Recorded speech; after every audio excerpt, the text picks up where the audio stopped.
Ladies and gentlemen, boys and girls, my name is at FeelThePaynePW, or Nick Payne if you prefer, and you're watching my 28th episode here on my team career for F1 2020. Now, this is the second season, of course, and obviously there have been 27 episodes prior, so if you haven't checked out my previous episodes, please go do so now. The last race, of course, was at the Dutch Grand Prix, where we actually qualified on pole position. I think that was our third pole in our career. We got off the line quite well, but unfortunately for us, as we went through the race, we did actually slip on the curb and actually allowed Vettel back through, but we did have to fight all the way through the race to get back in front. But then we had some severe engine problems, which meant that unfortunately for us, we got a DNF in the race. We didn't complete it, we didn't finish. The engine cut out halfway through, so we did retire, unfortunately. So that meant no points on offer for us. So we are looking to bounce back here into the next race. As you can see, we've got a chance to do some upgrades on the aero department, which we are going to do. But now let's see how we get on in qualifying.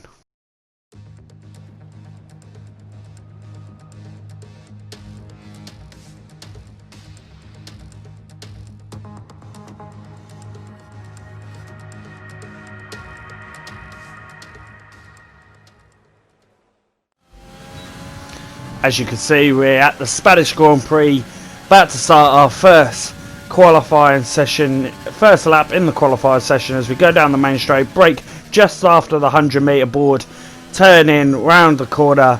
Now this point you need to just get a small gap away from the apex before hitting it.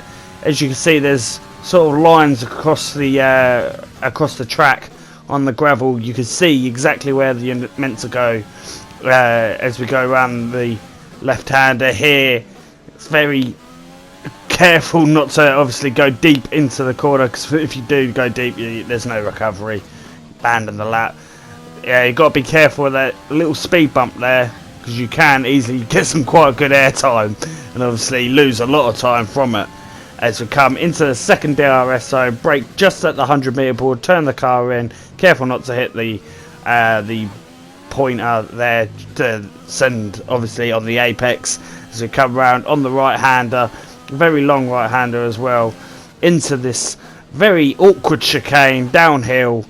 Slow the car down, careful not to hit the yellow sausage curbs on the way through, round the final corner into the DRS. So what's it going to be on our first lap, of course? And it's going to be we're going to actually finish down the order. We finish in P14 in qualifying 1, so it weren't the best lap from us, to be honest, but thankfully we do obviously go through, and we set our first lap time in the qualifying 2, and it is a P7, so we are in front of someone. But unfortunately for us, that doesn't really relate, as we do drop down the order. When we set our second lap time, we do finish in P10, so we do have to stay out on the lap. Thankfully, we qualified just enough, with enough time, because we did drop down to P12.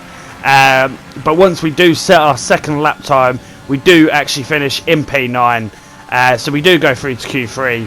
And on our first lap in Q3, we do set it on the old tyres, on the old softs.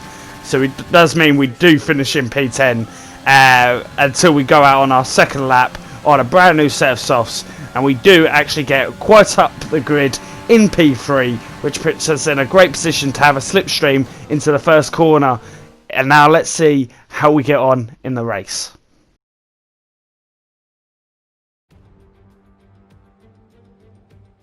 The Spanish Grand Prix has been a permanent fixture on the Formula One calendar for over 30 years now, and for good reason. Do you remember Michael Schumacher's absolute dominance here in that rain-soaked Grand Prix in 1996? That day he took his first ever victory for Ferrari, and we've had many more iconic moments since.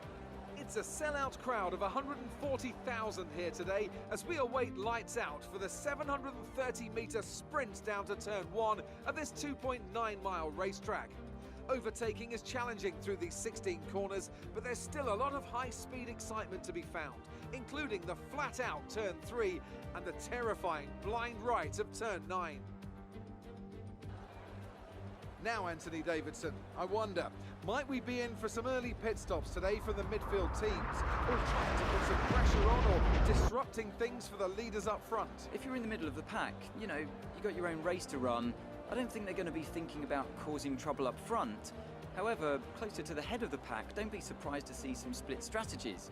If you're running second and third, for example, bringing one car in for an undercut while leaving the other one out there longer can put a lot of pressure on the leader and maybe force them into an error.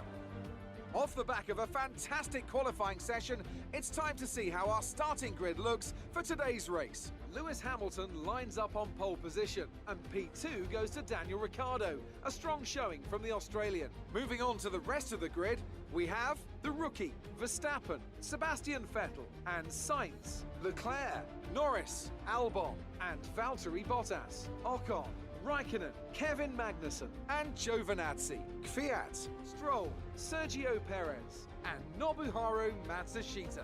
Russell, Latifi, De Vries, and Pierre Gasly picks up the final grid slot today. It's almost time for those 5 red lights to go out.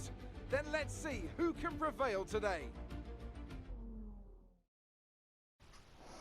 And as you can see, we do qualify in P3 and we do start in P3 on the grid, which does give us the slipstream down into turn 1, so we do have a good position here as we're going to go on the 2-stop strategy, pitting from the softs to the medium but there was a chance of rain, if you did see on that little weather report. As we go to the grid, 5 red lights and we're underway here.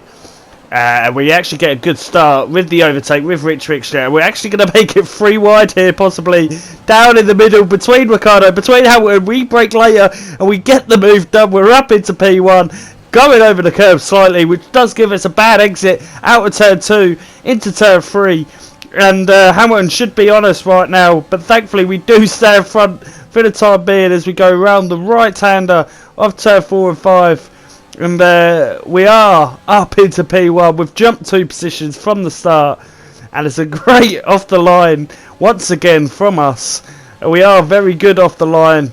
We don't struggle when it comes to being off the line. It's just when we get underway and we get pressured round the corners. Keeping us honest. As you can see, Hamilton is still behind us. Still there trying to look for a way through in his black Mercedes. But it doesn't look like it's going to be possible, and we do look like we're going to lead after turn 1, as this sector 3, this part of the track, is very difficult to make an overtake. It's very tight, not a lot of space to actually manoeuvre and overtake as we sort of go deep into that turn just before the chicane. Thankfully we don't hit the yellow sausage curbs on the way through as we come around the final quarter to end lap 1 in P1. So a great start from us. And Hamilton is still there here on lap 4. Ricciardo behind him, Verstappen behind him. As we actually go across the curb and we hit the gravel slightly. And that's going to slow us down just before the DRS zone. Said Lewis Hamilton could be on us here. Thankfully, it's not the case. That could have been very worrying there. If we'd have hit too much gravel, we could have easily spat off. And maybe retired once again as we're coming into the pits now here at the end of lap 6, which is going to allow a few cars through. Hamilton's also coming into the pits, likewise with Ricciardo, but that just means Verstappen and Bottas both go through, both push on through, see if they can obviously get as far up the grid as possible. We're coming in, we pitted or boxed this lap into P1. Where we're going to come out is it's a 2.2 second pit stop. Great pit crew doing their stuff once again, and we're going to come out what looks to be in P14 just in front of Russell as we go into turn 1, and we're just ahead of Russell. Thankfully we didn't want to be held up behind another driver there, but we've got a bit of clean air until Matsushita up ahead, so hopefully we can push on now. And as you can see, we're still in P14, but Bottas is now come into the pits. And hopefully we can push ahead as Verstappen's just coming out of the pits. We've got Matsushita just up ahead here on lap 8. Can we make a move on the Japanese driver here? Can we make a move here on the Haas F1 driver? Can we make a move? It's going to be tight. We're looking down the inside. He's hopefully given us just about enough room. We nearly made contact there. He did turn in, and thankfully he was respectable enough to give us the room. So thankfully we move up into P9 now. As we come across the line to make lap 9. We are now the fastest lap in the Grand Prix, so we do have the extra point advantage at the moment. And as you can see, Gasly's up ahead here on lap 13. Verstappen is coming at a rate of knots. He is directly behind us now. He has jumped Hamilton through the pit stops. He's jumped obviously due to Hamilton being held up by cars behind him. And we're on Gasly's tail looking to make a move here. Can we get past the Frenchman as quickly as possible as we do a slide? Verstappen tries down the inside. We make contact. And that does make a slide again, but thankfully we do stay in front, and that's actually helped us push a little bit of a gap to Max Verstappen behind us now. As we come around the corner in the chicane here on lap 14, try to make a move on Gasly, but we just can't get close enough at the moment. But he is coming in to pit for a new set of tyres, most likely the hard tyres, so he will be doing a one-stop strategy, as a load of other cars, including Giovinazzi. But we've got Stroll and Danny Kvyat both up ahead, who both haven't pitted yet, so they will be coming into the pits this lap now, here on lap 15. As you can see, they're coming into the pits, which means, and Magnussen as well, so that does mean with Raikkonen also being in the pits, that means we go up into P1, and we've also just set the fastest lap of the Grand Prix. So hopefully we can push away from Verstappen now before we have to come into the pits. But as you can see, Verstappen is still directly on our tail. And as you can see, the grey clouds in the sky. And our engineer is saying that it's going to rain at any moment now. There's a high chance of rain. As you can see, the clouds are very grey. Hence why I asked for the weather report. It's very grey. And as you can see, as we come across the line, we're going to be boxing this lap for a set of mediums, but I don't know whether to wait until obviously we get the news that we can box for the intermediates. I don't want to have to obviously do an extra stop unless I have to. As you can see, the rain is sort of coming down very quietly at the moment. You can see little raindrops on the camera, as on the camera view there. As we come around the corner, there's more and more coming down. So hopefully, if we do either get the notice to come in, and there it is, there's the strategy change, so we will be coming in. We have been saved here. I was going to stay out one extra lap if it was needed, but the rain is starting to come down quite a lot heavier now, so we are going to come in this lap for the intermediate tyres. I do feel sorry for the people trying the one-stop strategy from the medium to the hards, because they've missed out massively here on getting in on a free stop for the intermediate tyres. We're going to box this lap, and we're hopefully going to stay in front of Max Verstappen here, unless he jumps us in the pit stops, which I don't think he'll do, considering our pit crew is so well. But as you can see, the medium tyres just ain't good enough, as I literally can't find the braking point. So I do go deep into the chicane.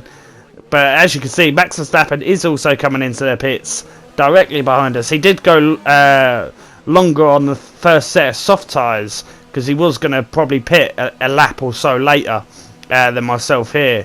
But due to the fact of the rain coming down, everyone's going to jump into the pits, get the intermediate tyres on. As you can see, Leclerc's also coming in, so our team, Payne Racing, is double stacking here. And we do stay out in front of Max Verstappen with a 2.1 second pit stop. Unbelievable pit stops from our pit crew today. Great work from our pit crew, and that's actually allowed us to get a 2.1 second gap advantage on Max Verstappen. Don't forget, it was something like 0.4 as I entered the pits, but now we're just pushing away from Max Verstappen. But we do lose the braking point into turn 1. We go over the grass slightly, which actually allows Max Verstappen to come back at us, close the gap down. Thankfully there's no DRS. He is in 1 second gap, so thankfully there's no DRS, because he would have a chance of overtaking here. Thankfully, as we come through on lap 30, it's still a 0.8 second gap here. He just can't get close enough to make an overtake. There's some corners where I'm much better than him, but then there's others where he's got like a tenth or second quicker than me. So unfortunately for him, he can't get close enough, which means we come round the final corner for the checker flag, and we're going to win the Spanish Grand Prix, the first win of the season, of course, and finally getting some huge points on the board, getting the fastest lap of the day and the 25, so 26 points in total. Great result for the team there. A real team effort which has paid off in spades. A great victory here at the Spanish Grand Prix. Anthony Davidson, a resounding victory today. What set them apart from the rest? Well, they clearly have a car that comes alive in the kind of conditions we were dealing with today. It's a very balanced package in the wet, and what that means is that the drivers have confidence to attack. And having that confidence gets you on the power earlier, it lets you brake later, and can put you a long way up the road. Well, I'm thoroughly exhausted after the excitement of that race, but I'm sure it's nothing compared to our drivers here. They've worked hard to make it up there, and it's great to see them make their way out onto the podium.